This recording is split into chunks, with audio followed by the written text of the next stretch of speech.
My husband Robert Miller and I lived as double income, no kids dinks for most of our lives. Just as I turned 55 and retired, planning to start enjoying life, he brought a young woman before me, Sarah.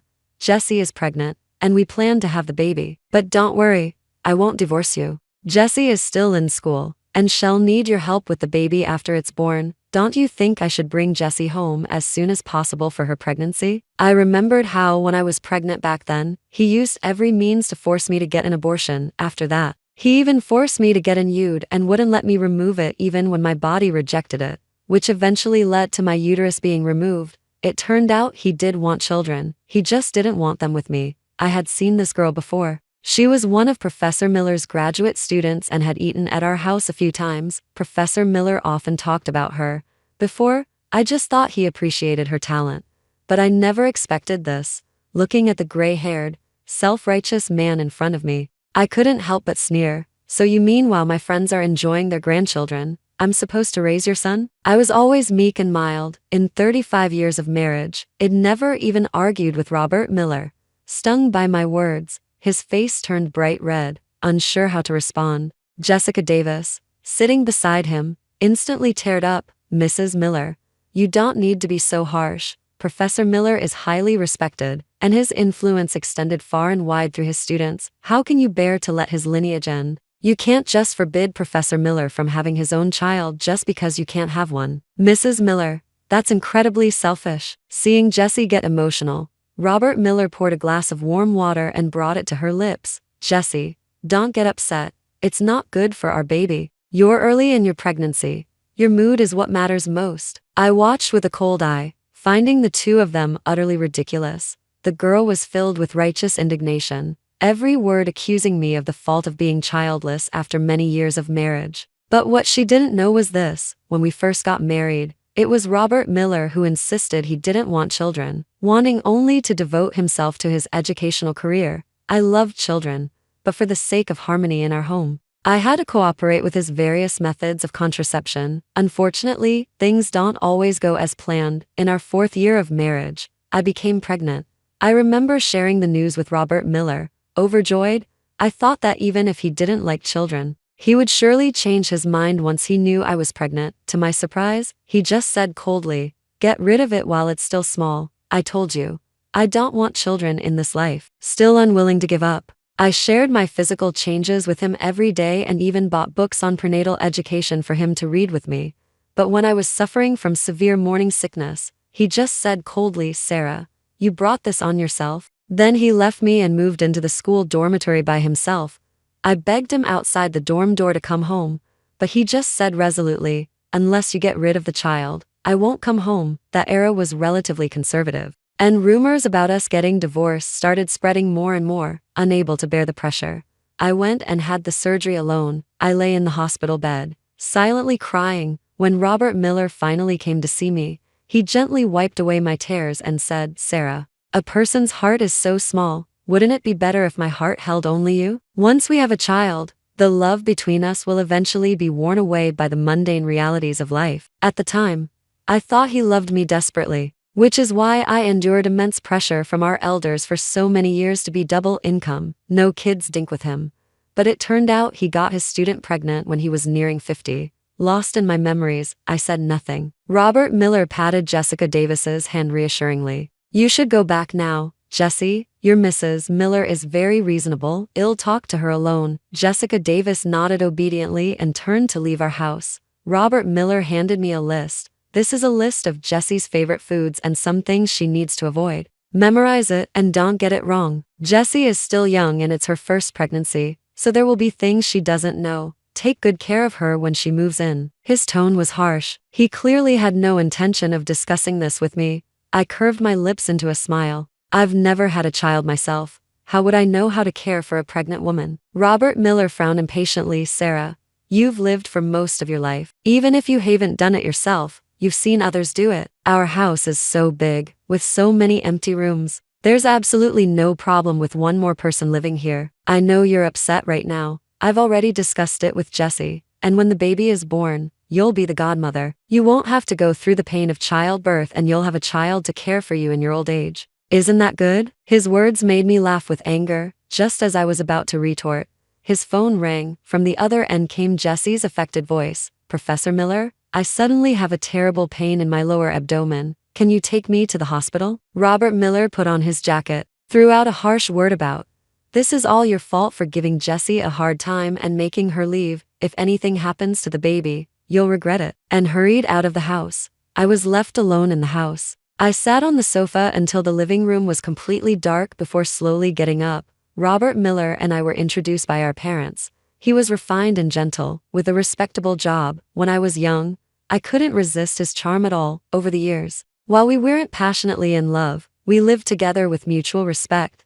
But I never imagined Robert Miller would give me such a gift for my 55th birthday. Perhaps I had never truly known this man. His study was usually locked, and I respected his privacy, never going inside today. He left in a hurry, and the study door was slightly ajar. Hesitating for a moment, I pushed the study door open and went in. On the desk was a yellowed photo album. Turning through the pages, I found they were all photos of Robert Miller and a woman. Coincidentally, the woman in the photos had a pair of foxy eyes with a small red mole at the outer corner, and her features were 7 or 8 parts similar to Jessica Davis. At the end of the album was a 10-page letter. My dearest Eleanor, since you left, I haven't stopped thinking about you today. I marry Sarah at my parents' command, but I have no feelings for her. I will keep our promise and not have any children with her. You can rest assured. There was another letter that looked brand new, likely written recently. My dearest Eleanor, I met a girl named Jessica Davis who looks very much like you. It must be you couldn't bear to leave me and came back for me, right? Now we have our own child, finally fulfilling my lifelong wish. In that moment, the truth was revealed, and I finally understood why he had been so insistent on forcing me to have an abortion back then. And why, after my abortion, he urged me to get an UD. The UD rejected my body, but he sweet-talked me and wouldn't let me take it out.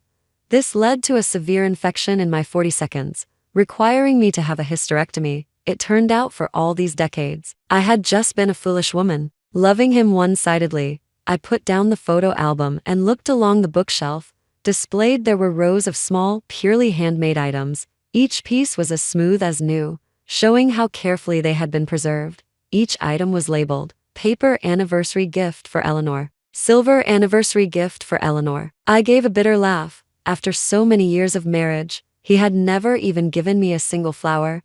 I had always thought it was because he was practical and not romantic, and I never minded. It turned out that in his heart, for these 35 years, only the deceased Eleanor was his wife. He wasn't incapable of romance. He just didn't want to bother with me. What are you doing? Who allowed you into my study? A furious roar came from behind me. I was startled, and the crystal figurine I was holding fell to the floor. The crystal shattered everywhere. Robert Miller ran over and knocked me to the ground.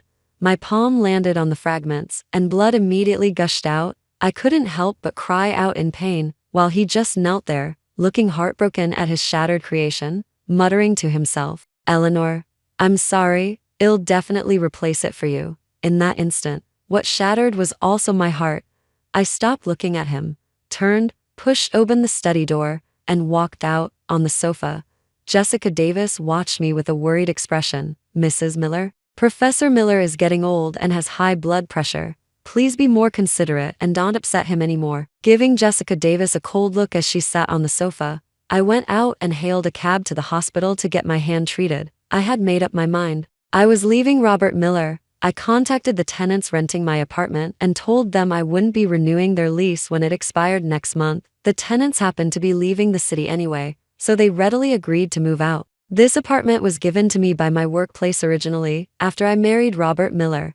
He wanted me to sell this small place. Fortunately, I had kept my wits about me and only rented it out. Then I contacted Robert Miller's mother, who lived in the family home. Mom, I have great news. The Miller family is going to have a grandchild. Because I had had an abortion back then and hadn't gotten pregnant again since, Robert's mother absolutely hated me and declared I wasn't allowed to go back to the family home with Robert Miller until I had a child. So I immediately told her the good news and invited her to come and live with us. Jessica Davis is only 23 after all, and I don't have any experience with childbirth. Robert Miller's baby is hard won. I can only feel at ease if you come and take care of things. As soon as Robert's mother heard that a young girl was pregnant with Robert Miller's child, she immediately became spirited and declared, I knew it. The reason there hasn't been a child for so many years is because there's something wrong with you. I didn't argue. Just quietly booked her train ticket. When I got home, Robert Miller was sitting on the sofa,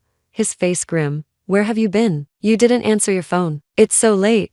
Jesse is feeling nauseous from hunger. I held up my bandaged hand. Sorry, I injured my hand. You'll have to sort out dinner yourselves. He seemed to just remember I was injured. He came over, looking concerned. Are you okay, Sarah? I'm sorry. I overreacted just now. But you really shouldn't invade my privacy. Yes. I'm sorry. It was indeed my fault. He seemed prepared for me to question him about who Eleanor was, but I straightforwardly admitted my mistake, which made him flustered instead. As I was about to go back to my room, he stopped me, stammering. The master bedroom has a bigger window and is better ventilated for a pregnant woman. How about you sleep in the guest room? Oh, all right. I nodded coldly. To my surprise, he handed me his phone, blushing. I want to buy a box of that kind of medicine, but I don't know how to use the food delivery app. Looking at the name of the medicine, I couldn't believe my eyes. They were enhancement pills. I had originally planned to remind him that it's easy to miscarry in early pregnancy. On second thought, what did it matter to me? So I took the phone and placed the order for him. That night, Jessica Davis deliberately made loud noises next door. Although I already knew about their relationship, the thought of a pregnant girl in her 20s next door, and the two of them making love on the bedding set I had bought, still made me feel a wave of nausea. Early the next morning, I went out. I went to the breakfast place I'd wanted to try for a long time, then enrolled in Latin dance and flower arrangement classes at the Senior Learning Center, something I'd always wanted to learn when I was younger. I remembered how Robert Miller had been strongly against me liking Latin dance, simply because he said, men and women hugging each other while dancing is immoral, so I never danced again, and because he had allergic rhinitis, I hadn't kept any flowers since marrying him. After accommodating him for decades, I was finally about to regain my freedom. Inwardly, I felt more anticipation than fear. For lunch, I met with a lawyer. Although I didn't want to make a big scene in my middle age, I wasn't going to let anyone take what was rightfully mine. When I returned home in the evening, I found the house was already in utter chaos. Robert Miller was sitting on the sofa, comforting Jessica Davis, who had red eyes. Robert's mother was lying on the floor, throwing a tantrum. This old woman, kindly made soup for my future grandchild. Not only did you refuse to eat it, you even threw the bowl. You're so ungrateful. Robert Miller was dizzy from the noise. As he tried to help Robert's mother up, he explained, Mom, we have to be scientific. The baby's gender is determined scientifically. How can you believe in some folk remedy and put pigeon droppings in the chicken soup? I won't listen. I won't listen. I gave birth to you using this folk remedy. Why could this old woman, drink it to have a son, but she can't? Saying this, she jumped up, went into the kitchen, and brought out a bowl of soup, pushing it towards Jessica Davis again. Jessica Davis looked at the strangely colored soup, turned away, and started vomiting violently. For a moment, Robert's mother's curses echoed to the heavens. I had no desire to watch this farce any longer, so I turned and went back to my room. The tenants happened to call and told me they were leaving early, so I could pick up the apartment keys tomorrow. Turning around, Robert Miller was standing behind me at some point, his face pale. Sarah, moving? Where are you moving to? I tucked a strand of hair behind my ear, having no intention of telling him the truth. My friend is moving tomorrow and asked me to help. You must have misunderstood. His expression relaxed slightly. I need to discuss something with you. I don't drive. Can you help me take Mom back to the family home? I shrugged. Of course, as long as Robert's mother is willing to leave, I can take her back tomorrow. He sighed in relief and turned to find Robert's mother. Sure enough, loud wailing soon came from the living room. Robert's mother was crying. A son grows up and is no longer controlled by his mother. I suffered for most of my life. How did I raise such an ungrateful wretch who always takes her side? And a university professor. My foot. He's just an unworthy descendant. Robert Miller was used to being respected. He hadn't been cursed at like this for decades. Unable to withstand Robert's mother's cursing now, he could only turn to persuade his beloved to just endure it, having no desire to listen any further. I put on my earphones and slept soundly. The next morning, Robert Miller was already sitting on the sofa early. He probably hadn't slept well the night before. He looked listless. He tried to please me, pulling at the hem of my clothes. Sarah, why don't you help me talk to Mom? It's fine for her to enjoy her retirement here in the city, but she shouldn't interfere too much with my and Jesse's life. Robert Miller had very low emotional intelligence. For the past few decades, all his interpersonal relationships relied on me mediating. Now that his mother and his new wife couldn't get along, he shamelessly came to me for help. Sorry, I have to help a friend move today, remember? I evaded his attempt to grab my hand. After getting the apartment keys, I excitedly searched for renovation ideas on my phone,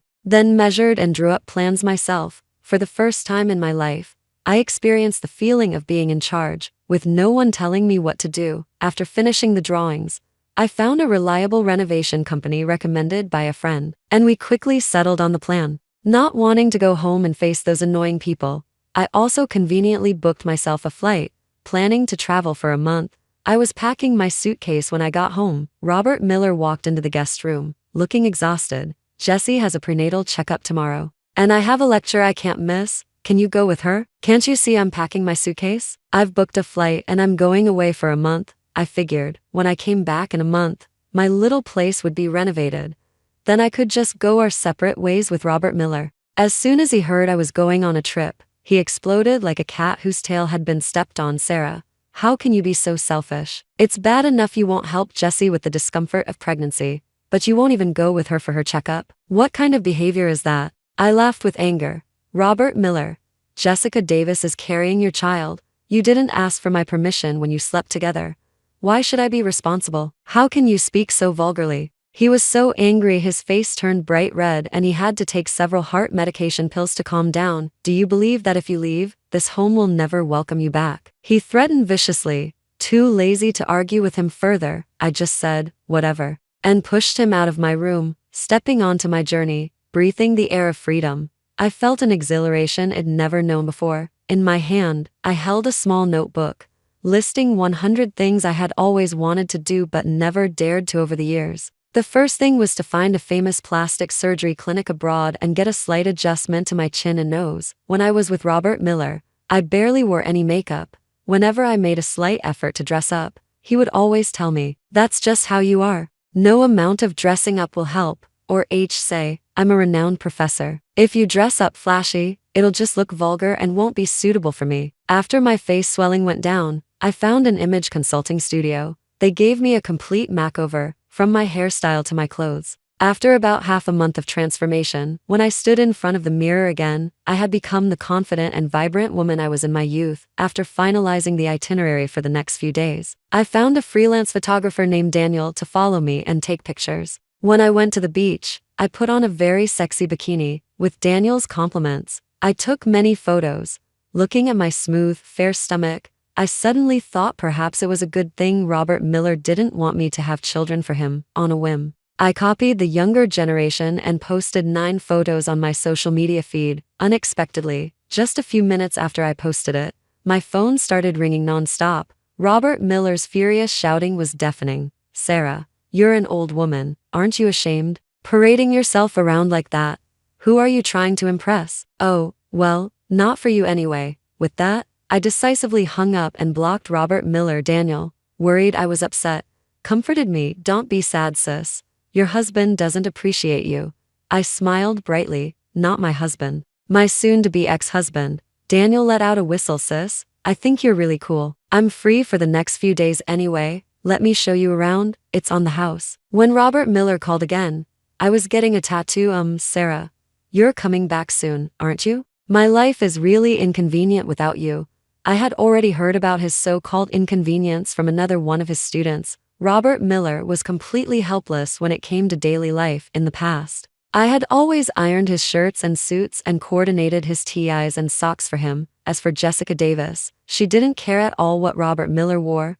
Recently, Robert Miller had been mocked behind his back many times at his lectures because his dressing was so mismatched. Even more absurdly, Robert Miller asked Jessica Davis to put his blood pressure medication in his portable pill box. Jessica Davis packed it with sleeping pills instead. After taking a few pills, he fell unconscious at school. His colleagues were so scared they quickly called 911 and had him taken to the hospital. I just smiled after hearing this. To Robert Miller, I wasn't a partner to spend the rest of his life with. I was more like a personal caretaker he couldn't bear to let go of after decades of marriage. My mind wandered as I listened to Robert Miller rambling on the other end. Ow, my ankle stung a bit from the tattoo. I couldn't help but let out a little sound. Daniel knelt down on one knee, blowing gently on my ankle while saying, "Hang in there, sis. It's almost done." "What are you doing? Why is there another man with you?" Robert Miller demanded furiously. He clearly misunderstood what I was doing, but I didn't want to explain it to him. "I'm not coming back yet. If you need anything, ask Jessica Davis." Too annoyed to listen to him ramble on, I quickly hung up. By the time the renovation company called to tell me the apartment was ready, I had been traveling for almost 2 months. Booking a flight back home, I returned leisurely. As soon as I pushed open the door, I smelled a strange odor. Jessica Davis, looking haggard and heavily pregnant, was confronting Robert's mother, who was full of fighting spirit. "You can't cook yourself, and you won't let this old woman cook either. Feeding my grandson food from the food delivery app every day. What kind of nonsense is that? You keep putting strange things in the food. How am I supposed to eat that? If you want to poison me, just say so." Robert Miller, caught in the middle, was covered in sweat. "Stop arguing, both of you. I'll cook, okay?" He hadn't lifted a finger for decades. I really wanted to see what he could cook. By the time Robert Miller finally smelled the burning and realized the water in the pot had boiled dry, flames were already leaping up. In an instant, there was Jessica Davis's scream, Robert's mother's shouting. The kitchen was a scene of utter chaos. I stood at the doorway, having seen enough of the spectacle. I decisively grabbed the fire extinguisher from the cabinet and put out the fire. Ending the farce, Robert Miller's face lit up excitedly. "Sarah, you're back." Seeing how much I had changed from before, his eyes lit up with surprise. You're different." Feeling his unusual enthusiasm towards me, a flicker of jealousy crossed Jessica Davis's eyes, and she grabbed Robert Miller's arm. "Professor Miller, I was so scared just now. My stomach hurts a little. I feel the baby moving so much." Unexpectedly, Robert Miller, who used to worry terribly about even the slightest discomfort Jessica Davis felt, brushed her hand away.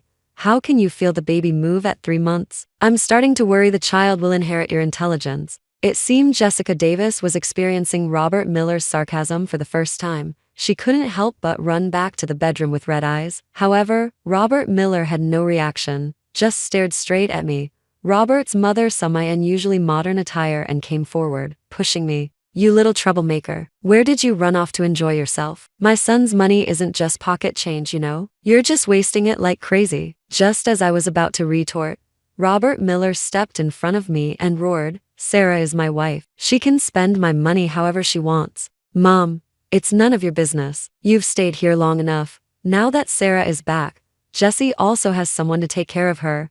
Go back to the family home today." After saying that, he quickly booked a ticket back to the village for Robert's mother and immediately helped her pack her suitcase. I couldn't help but be surprised. In the past, whenever I clashed with his mother, he would always tell me to be patient, citing how difficult it was for his mother to raise him alone. This was the first time he had ever taken my side. After seeing Robert's mother off, only the two of us were left in the living room. He embraced me with a tender expression. "Sarah, it's so good you're back. I didn't realize how much I missed you until you left." If it were the old me, hearing him express his love so directly would have brought tears to my eyes, but at that moment, there was still another woman lying in our bedroom, and his study was filled with his nostalgic memories of years gone by. I wasn't touched at all. I only felt sarcasm. Hearing that Robert's mother had been sent away, Jessica Davis pushed open the door, her face full of joy. I had expected her to be angry seeing Robert Miller hugging me, but to my surprise, she said tearfully,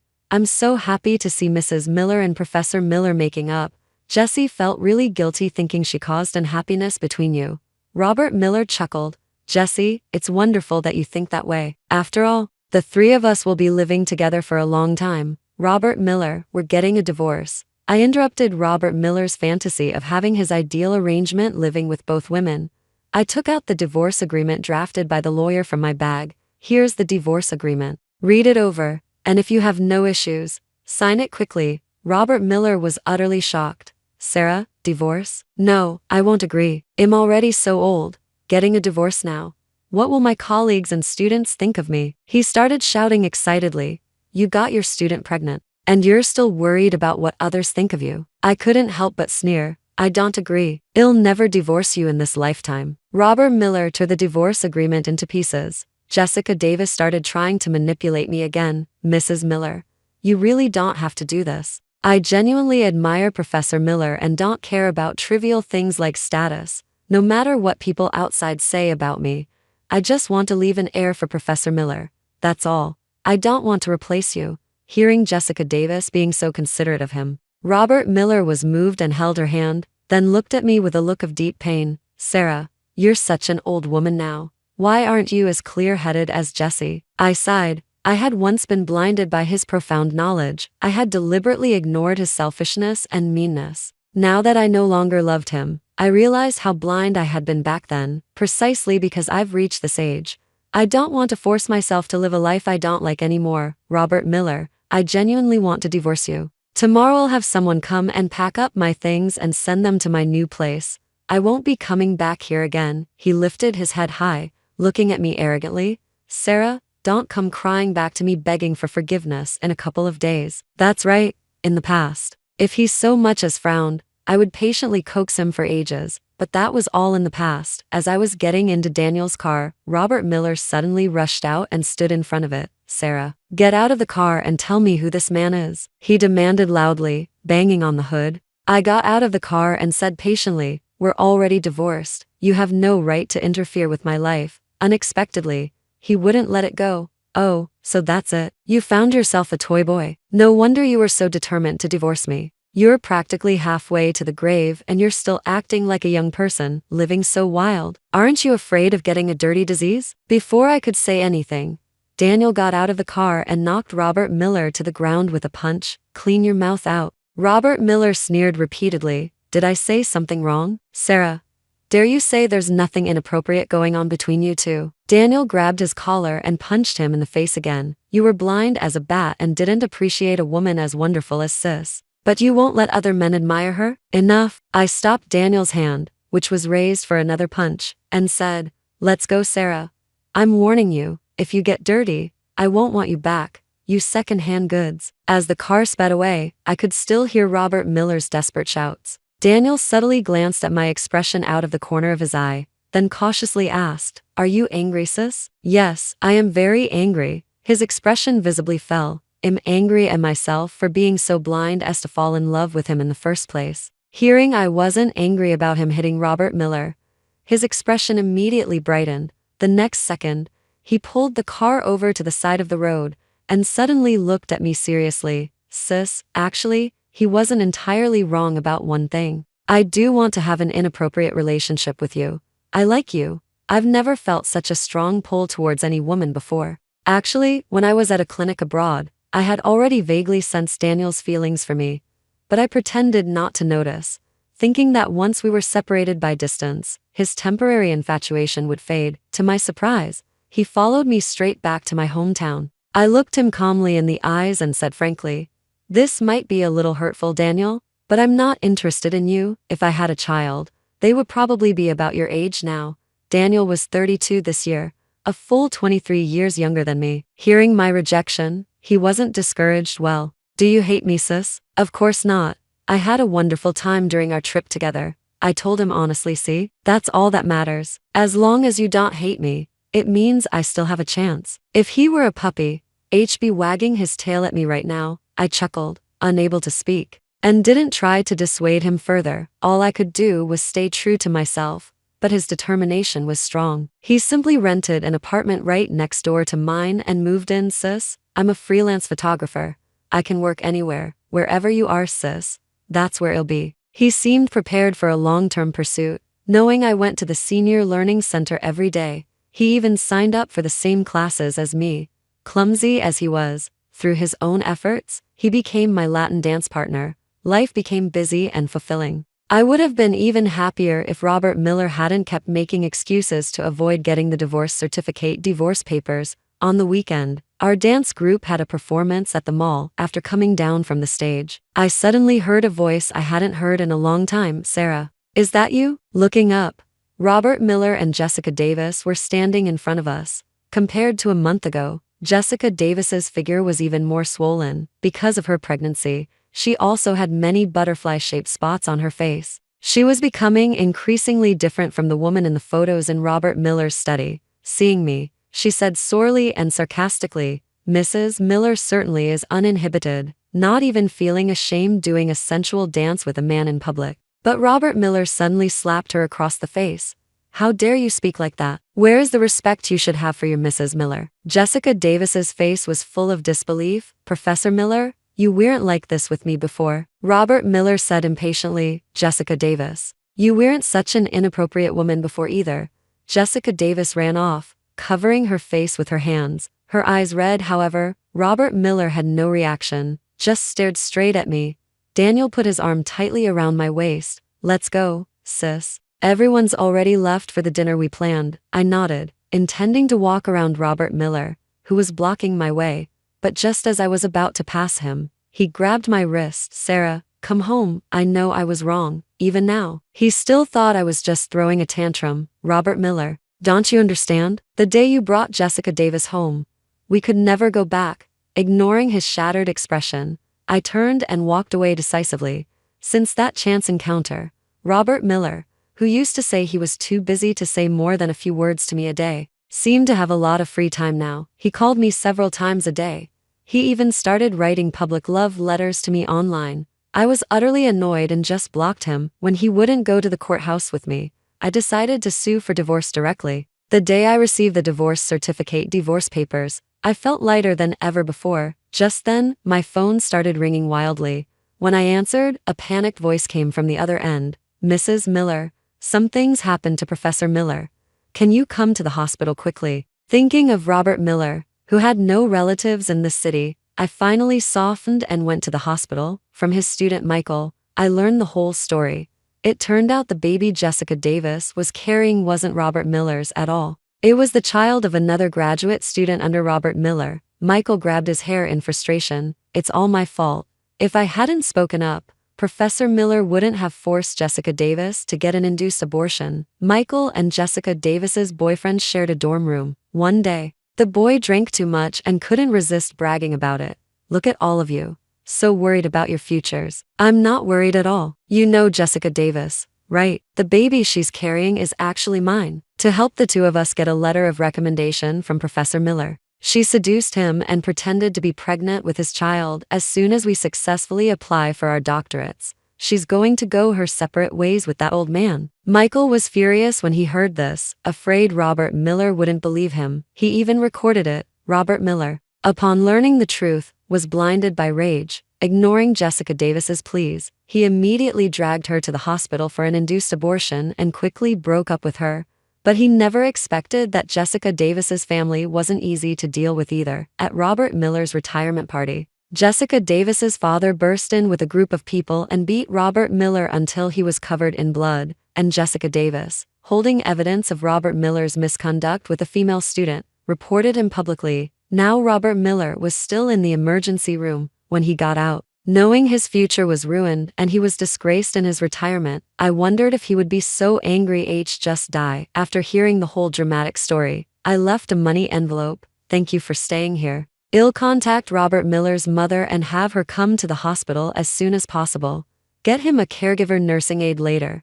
I'm going home now. Michael asked anxiously. Mrs. Miller, aren't you staying to take care of Professor Miller? I held up the divorce certificate divorce papers in my hand. No, we're going our separate ways now.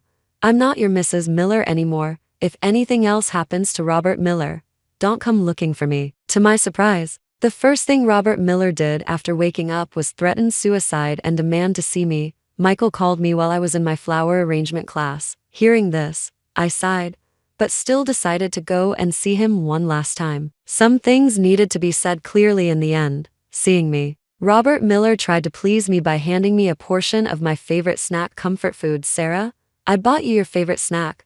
I looked down at the snack and smiled. Robert Miller, you know what? This was Sarah's favorite thing to eat when she was 25. But 55-year-old Sarah stopped eating it a long time ago. His face went pale, and he forced a smile. But I remember you used to love it so much. You could eat it every day and never get tired of it. Yes. But ever since I developed a stomach condition at 30 that acted up whenever I ate this, I haven't eaten it again. A full 25 years, and he never even noticed. He awkwardly put the snack aside. He looked at me cautiously and asked, I heard you rushed to the hospital as soon as something happened to me and even left money for Michael. You still care about me deep down, don't you? I shook my head. Robert Miller. We lived together for 30 years. That was just my last act of concern for you as a relative. Hearing this, he still wasn't ready to give up. Sarah, you used to love me so much. How can you just stop loving me like that? I've thought things through these past few days. The person I've loved all along is you. Eleanor was just my obsession. I shook my head. Robert Miller, you don't love anyone. You only love yourself. Everything that happened clearly proves you didn't love me. You didn't love Jessica Davis either. You just lusted after her young body. You didn't even love Eleanor, otherwise you wouldn't have let another woman defile the love between you. Robert Miller, this is the last time I'm coming to see you. Don't disturb my life anymore. After saying that, I turned and left. Behind me, Robert Miller was already sobbing uncontrollably. After Sarah left, I kept thinking about what she said. Eleanor was my first love. After she died from illness, I thought I would never marry in this life. Until I met Sarah. She was wearing a simply styled dress. Her long, silky hair was braided into a thick plait that hung down in front of her chest. Without makeup, she was beautiful, radiant, and confident. When she blushed and tugged at my sleeve, calling me Professor Miller, I knew she was completely smitten. For decades of marriage, I pathologically suppressed her confidence until the light in her eyes was gone. I secretly rejoiced, knowing she could never leave me now. When Jessica Davis got into my bed, I had hesitated, but she looked so much like Eleanor, especially when she lowered her head and said tearfully that it was her first time. I felt a stirring I hadn't felt in a very long time, but what I didn't expect was, when I brought Jessica Davis home, Sarah, who had always been so meek and mild, would leave me so resolutely. She left with her suitcase and said she wanted a divorce, but I was still convinced she would come back in a few days. After all, before, if I didn't talk to her for more than an hour, she would come to me with red eyes, apologize, and say she would definitely change. Even if she really moved out, I still thought she was just throwing a tantrum with me. And if I humbled myself and coaxed her a little, she would smile at me with crescent eyes, just like before. But she didn't just not come back. She went further and further away. New suitors even appeared by her side. Only then did I realize I had never truly understood her. When she loved me, I was her deity. When she didn't love me, in her eyes, I was nothing but trash. She had become the radiant self she used to be. Sadly, she would never belong to me again. When I got home, Daniel had already cooked a full table of my favorite dishes. He had even opened a bottle of red wine to celebrate my newfound freedom. During dinner, he drank a lot and looked at me, hesitating to speak several times. I put down my chopsticks and sighed. Just say whatever's on your mind. He took a few deep breaths. Sis, my mom is forcing me to go home for a blind date. She's not well, and my dad said if I don't go back to the family home soon, I might not see her again. You're not a kid anymore.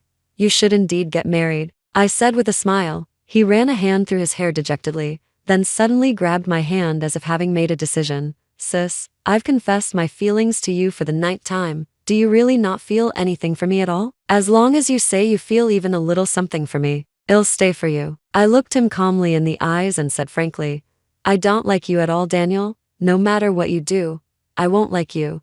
His eyes instantly turned red, and then he laughed loudly, trying to cover it up. Well, I've made a fool of myself again. Never mind, sis. Let's drink until we drop tonight. He drank the entire bottle of red wine, crying as he did, until he passed out drunk on the sofa. I covered him with a light blanket and sat beside him all night. Just before dawn, I gently kissed the side of his face. Silly boy. How sad your mother would be if she knew you were pursuing a woman her age. Before he woke up, I went back to my bedroom and locked the door from the inside. No matter how much he knocked after he woke up, I pretended not to hear. When it finally became quiet outside, I leaned against the wall and shed a tear.